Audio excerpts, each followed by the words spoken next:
What does a national championship teach us about teamwork at work?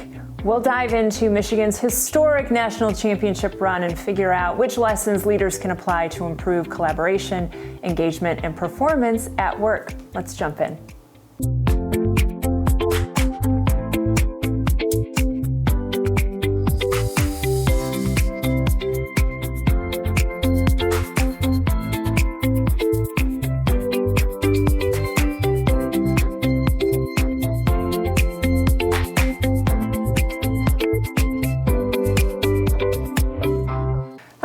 Welcome to the April edition of HR Hot Topics. I'm your host, Jodi Schafer, and we are filming this month's episode on the heels of last night's championship basketball win. Go Blue! Michigan Wolverines bested the UConn Huskies in their first national championship win since 1989. And it just felt appropriate to celebrate the value of teamwork. If you watch the championship game, it was not a high-scoring game. In fact, from an offensive standpoint, it was rather ugly and frustrating, if I'm being honest. It felt like the basket had a lid on it and nothing was going in for either team. It really came down to defense. It came down to grit, determination, and it came down to teamwork.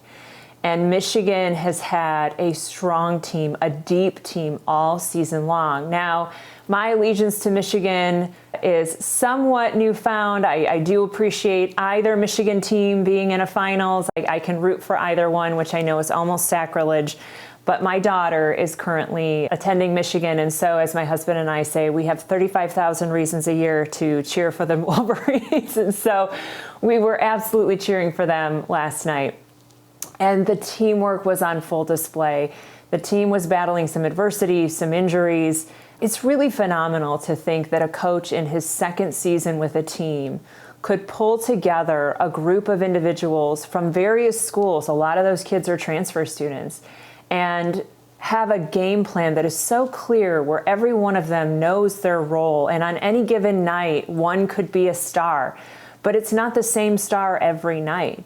And that's what makes a team so difficult to beat. And that's true in your organizations too. I think there's a lot that can be taken away from that if you're a leader of people, whether you're the head of the organization or a supervisor of a team or just somebody that everyone kind of looks to set the tone. Again, right? Leadership isn't necessarily a title. It's a set of behaviors and it's a choice. But there's a certain kind of magic that happens when folks know how to pull the skill sets of the folks they have around them together in a way that reaches a bigger goal, a common goal, and getting folks to rally around that. Cadeau said it best last night when he said, "It just feels great being able to do this with people I love." He said, nobody cared about stats all season. It was really just about winning. And so when you can get a group that has talents in different areas that are able to step forward when necessary and people can lean on them, count on them, they can be accountable to themselves and their own expectations, but also are willing to take a back seat if and when necessary, that's when the magic happens. And teamwork is not an accident. It takes intentionality. It takes a coach who's really orchestrating all of that. But I think there are some lessons to be learned from this for those of you watching. So I just wanted to point out a few of them today. First is that teamwork is not a soft skill. It's a business advantage, right? It kind of makes my skin curdle a little bit when I hear the phrase soft skills, because I do a lot of leadership training, and I can tell you that being able to work with people is one of the most challenging parts of being in any sort of managerial role. It's not managing the work, right? And sometimes it's not even managing the culture and the environment. It's managing the people. And to label that soft is such a misnomer because it's one of the most difficult parts of the job. And so teamwork is not a soft skill. Teamwork is a true business advantage. I want to share with you just a couple of stats here. Employees who collaborate effectively report 73% improved performance and 60% higher innovation. Highly engaged collaborative teams are linked to 20 to 23% higher profitability. And on the flip side, employees lose 3 to 7 hours a week due to poor collaboration and poor communication. So it's not just a nice to have, okay? Another key lesson I think from that championship win last night is that The team wins when everyone knows their role. So role clarity becomes really, really important. And a job description isn't enough, folks. And I know a lot of you don't even have job descriptions, but you need to write it down, and you need to look at the individual roles on your team and how they interact with each other, and make sure that you have some redundancy, because sometimes the player you're counting on to do this task is not able to do it at that point in time, right? For the Michigan team, there was injury that got in the way, or the ball just simply wasn't going in the hoop like it had historically. In the workplace, it could be a leave of absence, right? It could also be injury. It could be the person gets pulled away to do something else and it leaves a gap in the team. So building in redundancy and depth is going to be really important. So it's not just the role that you're expecting them to do, but who's going to step in and fill their shoes if and when they get pulled away. So building in some of those systems is really important, I think, from a leader's perspective, the coach's perspective on the team. I think another one is understanding that teamwork issues are not personality problems. They're clarity problems. You can have a mix of really big personalities on a team, and as long as everybody understands what they're being held accountable to, what the expectation is, there's a way to manage some of those personalities for the greater good. So I think we lean on that a lot of times as leaders. It's kind of a scapegoat or a fallback that, oh, we just have too many big personalities. We have too many alphas on the team. That doesn't mean that you can't pull the team together. It just means they don't understand their place, and they're all jockeying for a role that's already filled potentially by someone else. So role clarity becomes really, really key. I want to leave you, I think, with 5 things that you as a leader can be working on to help improve teamwork within your organization if you feel like this is an area that's a bit of a struggle. The first is that teamwork starts at the top. So collaboration has to be visible to those on the team, which means you, if you're sitting in the leadership role, you have to demonstrate what it means to step up and to step back and let someone else shine. You have to be willing to admit when you made a mistake. You have to publicly give praise to those that have done great work or whose brilliant idea was brought to your desk that you now want to follow through on. Give the credit where credit's due. When you can start modeling that at the top, it becomes much more likely that others on your team will start to do the same thing. And remember, teamwork is giving and taking. So we've got to see what it looks like, and then it's much easier for you to turn around and hold others accountable to that same kind of behavior. So that's the first one, modeling teamwork at the top. The second kind of practical way that you can improve the teamwork on your team is to set a shared goal. Now, on a sports team, often the shared goal has to do with wins and losses or getting to a certain level in the playoffs.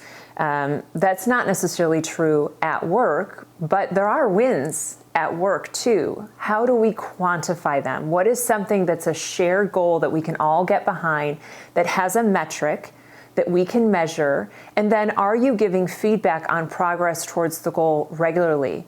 It's not just waiting 3 months to see, did we hit it, did we not hit it, right? It's tracking and assigning metrics throughout those 3 months or however long your goal process takes to let people know, are we moving in the right direction or do we need to make a course correction midstream?